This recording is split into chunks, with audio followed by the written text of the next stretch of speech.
Hi ನಮಸ್ಕಾರ. ಎಲ್ಲರೂ ಹೇಗಿದ್ದೀರಾ?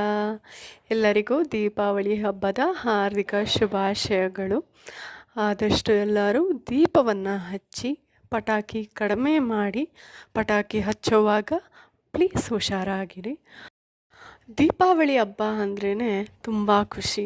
ಎಲ್ಲ ಕಡೆ ಬೆಳಕು, ಕಣ್ಣಿಗೂ ಆನಂದ, ಮನಸ್ಸಿಗೂ ಆನಂದ, ಹಾಗೆ ಹೊಟ್ಟೆಗೂ ಆನಂದ ಸಿಗಬೇಕಲ್ವಾ? ಸೊ ಹೊಟ್ಟೆಗೆ ಆನಂದ ಸಿಗಬೇಕಂದ್ರೆ ಹಬ್ಬದ ಅಡುಗೆ ತುಂಬಾ ಇಂಪಾರ್ಟೆಂಟು. ಹಬ್ಬಗಳಲ್ಲಿ ಬಾಳೆ ಎಲೆಯಲ್ಲಿ ಊಟ ಮಾಡೋದು ಏನೋ ಒಂಥರ ಖುಷಿ. ಈ ಬಾಳೆ ಎಲೆನ ಗ್ಯಾಸ್ ಸ್ಟವ್ ಹತ್ರ ಇಟ್ಬಿಟ್ಟಿದ್ದೆ, ಅದಕ್ಕೆ ಸ್ವಲ್ಪ ಬಾಡ್ದಂಗೆ ಆಗಿದೆ ಅಷ್ಟೇ.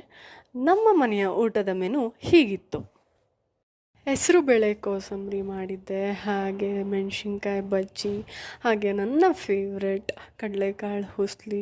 ಹಬ್ಬ ಅಂದರೆ ಸ್ವೀಟ್ ತುಂಬಾ ಮುಖ್ಯ. ಸೊ ಸ್ವೀಟಲ್ಲಿ ಏಕೈಕ ನಮ್ಮ ಕರ್ನಾಟಕದಲ್ಲಿ ತುಂಬಾ ಫೇಮಸ್ ಅಂದರೆ ಒಬ್ಬಟ್ಟು, ಕಾಯಿ ಒಬ್ಬಟ್ಟು, ಹಾಗೆ ಅನ್ನ ಮತ್ತು ಬೇಳೆ ಸಾಂಬಾರು ಮಾಡಿದ್ದೆ. ನಿಮ್ಮನೇಲಿ ಏನೆಲ್ಲ ಮಾಡಿದ್ದೀರಾ?